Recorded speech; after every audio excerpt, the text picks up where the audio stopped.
If you're a really good English speaker, you're probably watching this lesson and you're thinking, how can I get to the advanced level? In this lesson, I'll teach you phrases that will help you do this. You'll be in an English conversation with a native speaker and you'll hear someone say, I think I'm going to go through with it, or I'm going to make up for it. And you might think, what exactly do they mean? Well, these are beyond basic phrases. These are phrasal verbs, and in today's lesson, I'm going to teach you advanced phrasal verbs just like these ones that will help you understand native speakers. And by the end of this lesson, you will thoroughly understand these phrasal verbs enough to use them in your own English speaking. Let's get started with this lesson. Oftentimes, you'll hear native speakers say that they come up against something. This means they have a difficulty or a problem that they weren't expecting. Thing I come up against? In a professional context, you might hear someone say, we've come up against a big problem here.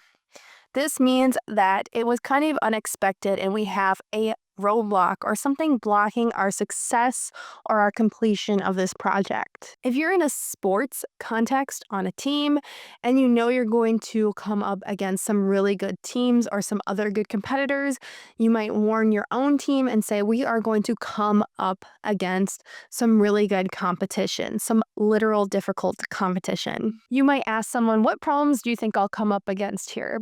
This is just asking, what are going to be the roadblocks or the challenges in this situation?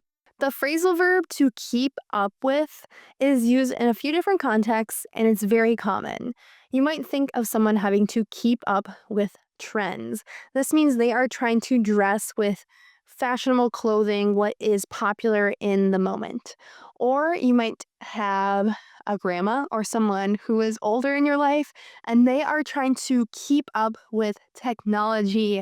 My own grandmother always tries to keep up with technology. I'd really admire her for it, but I know it's quite difficult if you are not just growing up, you're a young person growing up with technology. This came into your life older. You're just trying to keep up with everything. That means you're trying to understand the new things. Keeping up with the Kardashians? Quite literally, we use this phrasal verb keep up to mean like keep the same pace. Maybe you're trying to get someone to work faster or just to literally walk faster or run faster. We use keep up in this situation as well. If you're struggling to learn a new skill and you feel like you should be at, more progressed part of the skill, you could say, I'm having a hard time keeping up and learning. Do you have someone in your life that you look up to?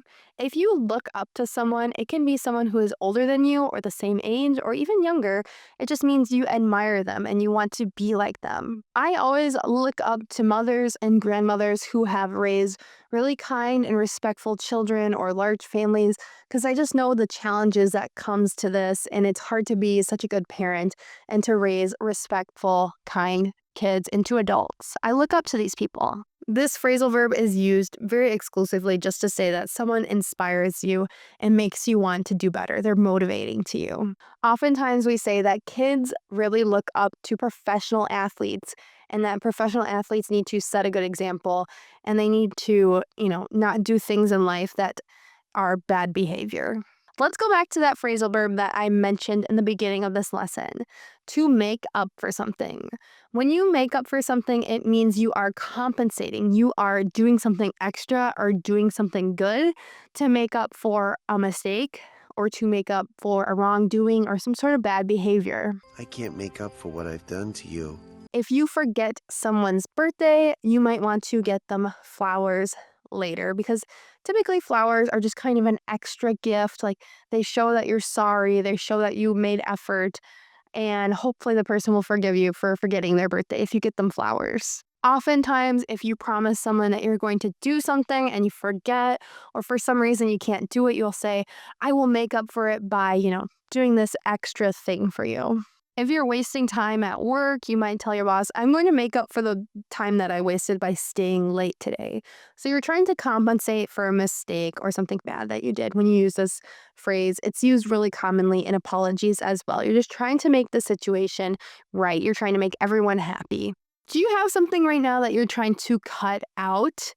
When we cut out a bad behavior or a bad habit, it means we're trying to stop doing it or we're trying to eliminate something. Oftentimes, people will try to cut out sugar or cut out fast food from their diet. That means they're trying not to eat these things in an effort to be healthier. Cut it out. What out? One really big issue for parents like myself is screen time. So, the amount of time that kids are spending with technology, watching TV, or playing on a tablet or things like that. And parents are always trying to find ways to cut out this time for their kids because we're finding out that it's not good for kids to be watching too much TV or playing too many games or whatever it might be. If you're trying to cut out smoking, it means you're just trying to stop smoking. Or if you're trying to cut out drinking, you're trying to stop this bad habit as well. This next phrasal verb, it's used as a phrasal verb, but it's also used as a noun. I use it pretty frequently as a noun. I say, I had a falling out with someone. It means I had a fight with someone and it ended our relationship. This obviously doesn't happen very often for me, but I might be talking about two other people, like they had a falling out or they fell out over this issue. A lot of times people will fall out over politics or, arguments about religion. These are really common reasons for people to fall out or end their relationship completely over a conflict. When there's a falling out. Hopefully, you never fall out with your friend over money or anything like this. To hand out. So if you hand out something, you're giving something to someone or you're giving it to a lot of different people. I'm going to hand out my invitations to a party. This means physically you're going to give them to people. Or oftentimes this phrasal verb is used in a classroom context. The teacher is going to hand out the worksheets or hand out the papers. Handing out towels? If you've ever been to Costco, they hand out free samples to everyone. So if you want to try the foods that are there, they have little foods prepared and they're handing them out to people for free.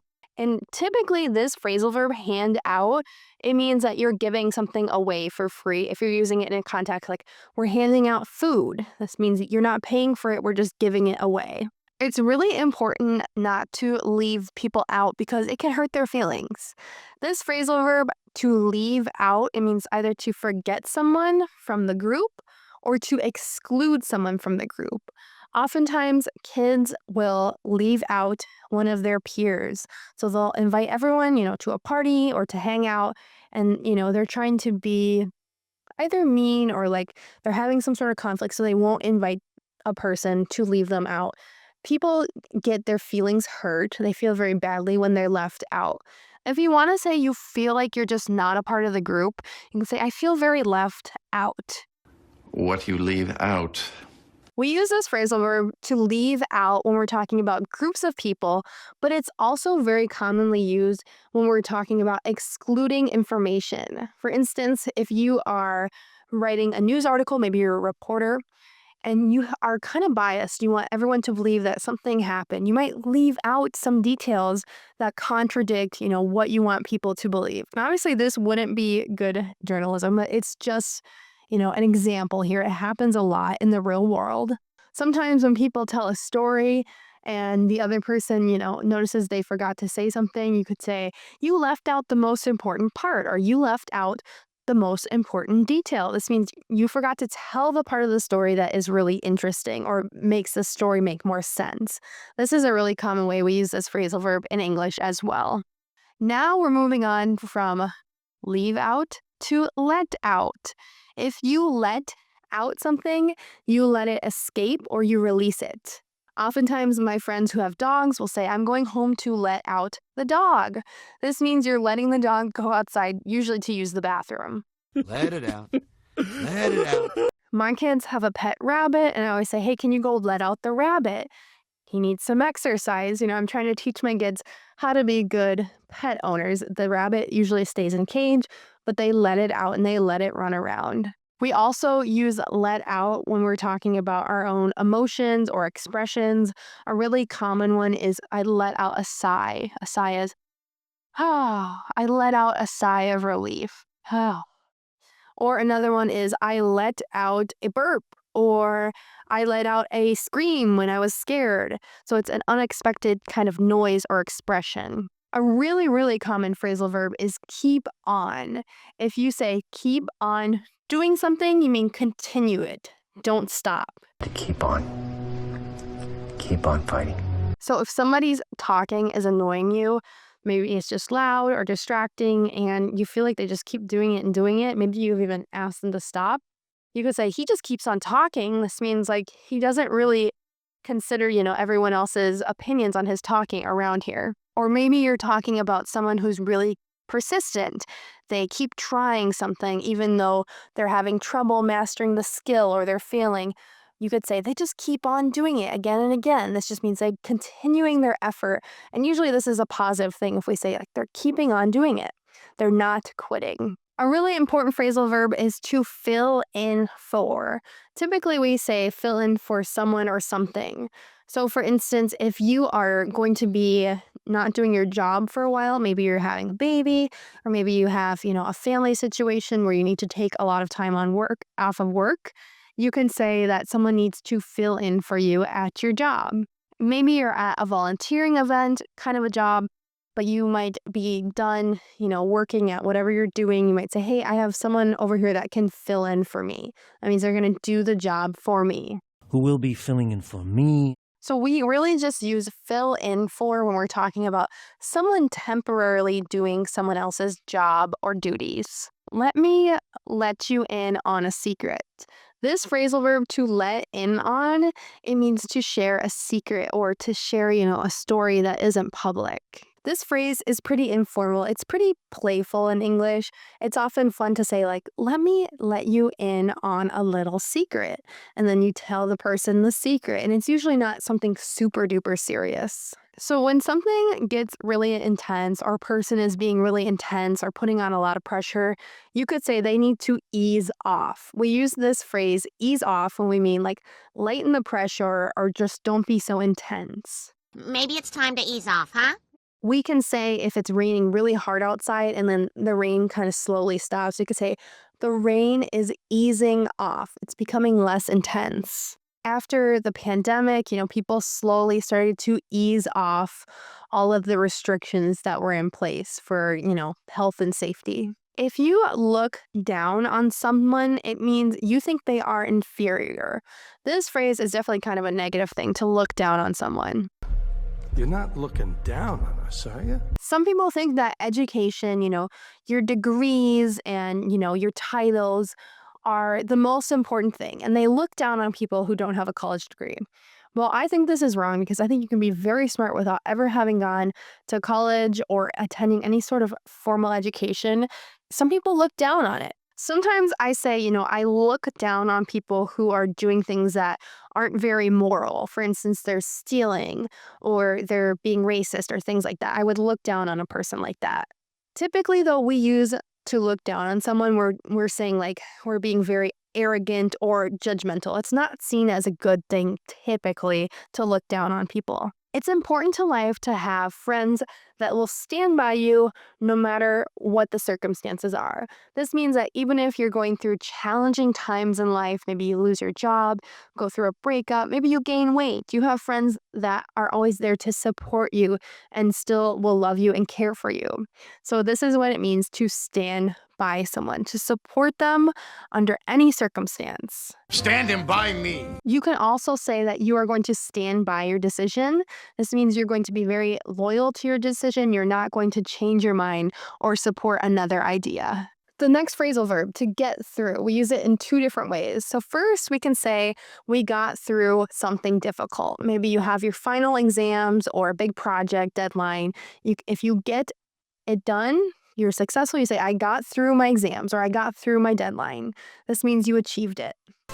We'll get through this. We can also say that we are going to make contact with someone, usually on the phone or maybe even through the internet nowadays.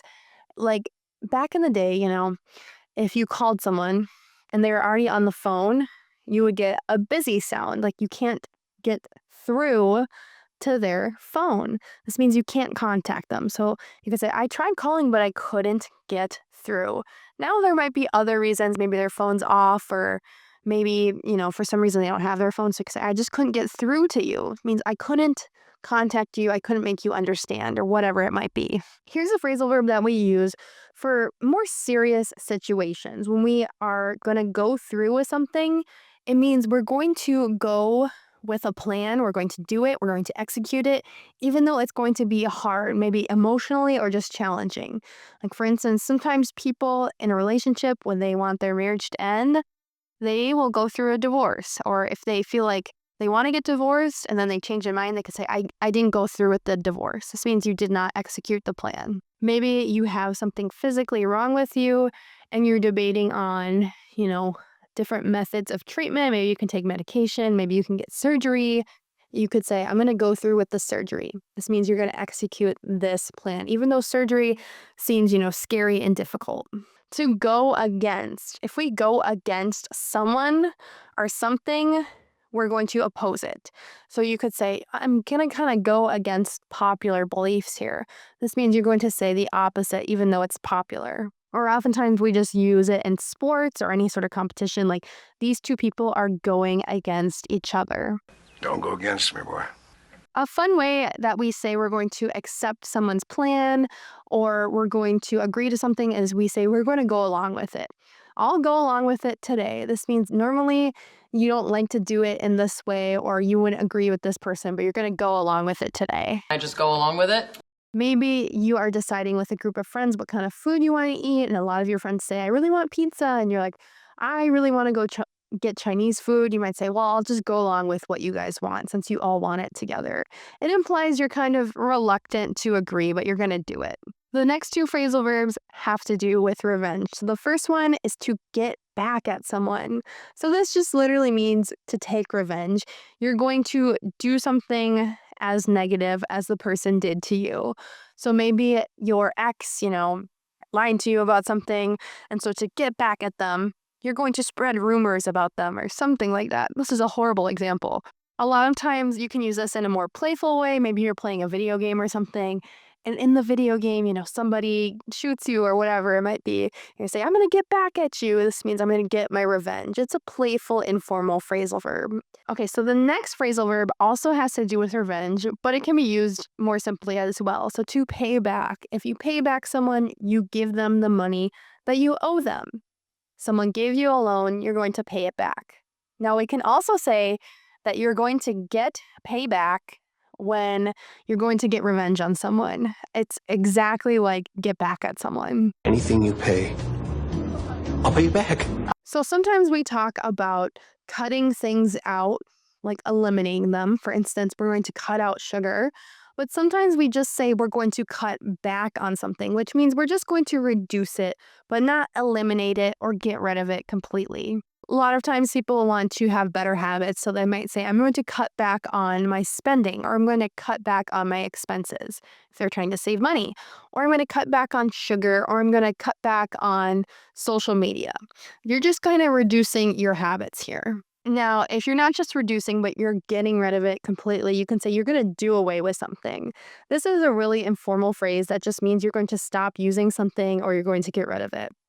For instance, some people are trying to do away with plastic bags because they're really harmful to the environment. They're trying to get everyone to use reusable grocery bags rather than just taking a single plastic bag for every part of their groceries.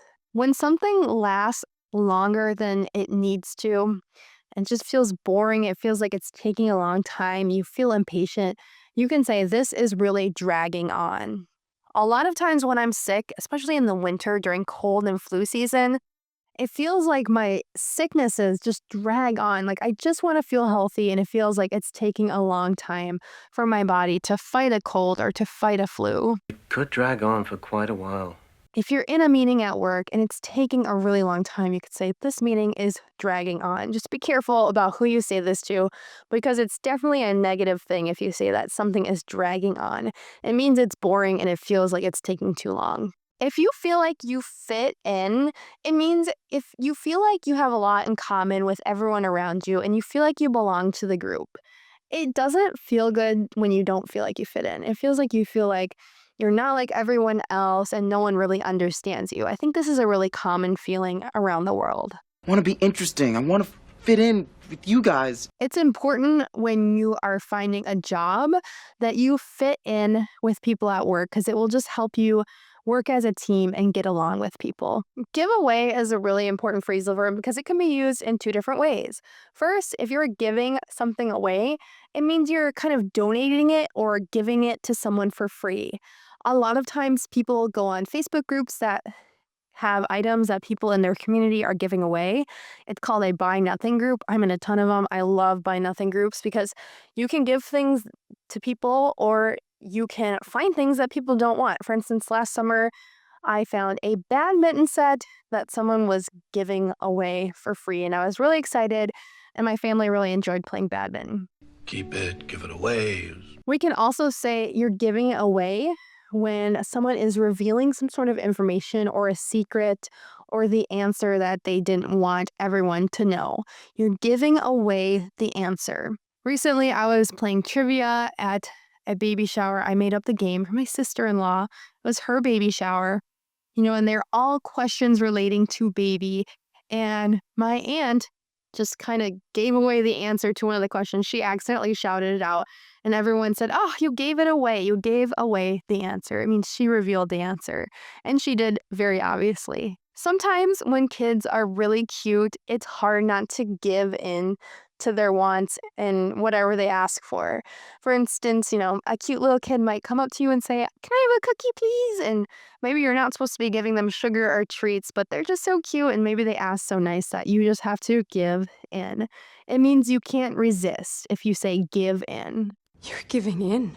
If you are trying to resist something, you can say, "I am not going to give in." We use kick in when we're talking about something having an effect.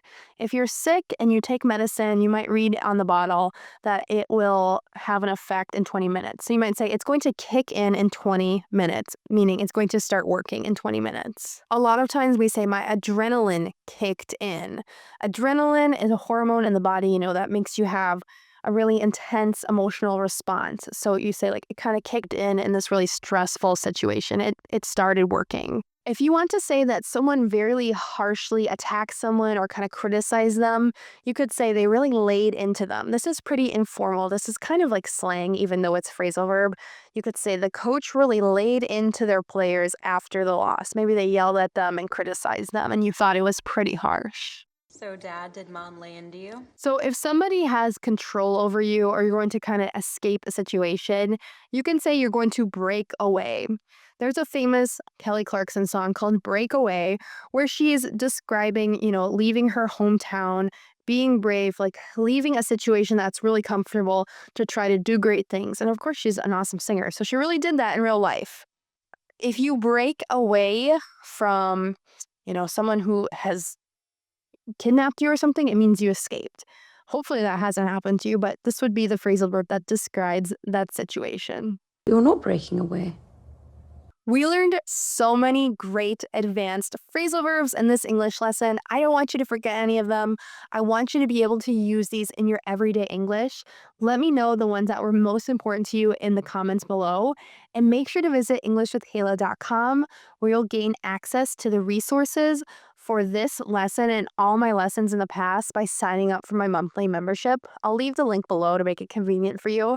I can't wait to see you in my group because I love teaching these phrases and giving you access to the PDFs, quizzes, and other fun challenges. I'll see you guys in the next lesson. Check out the one that's on screen.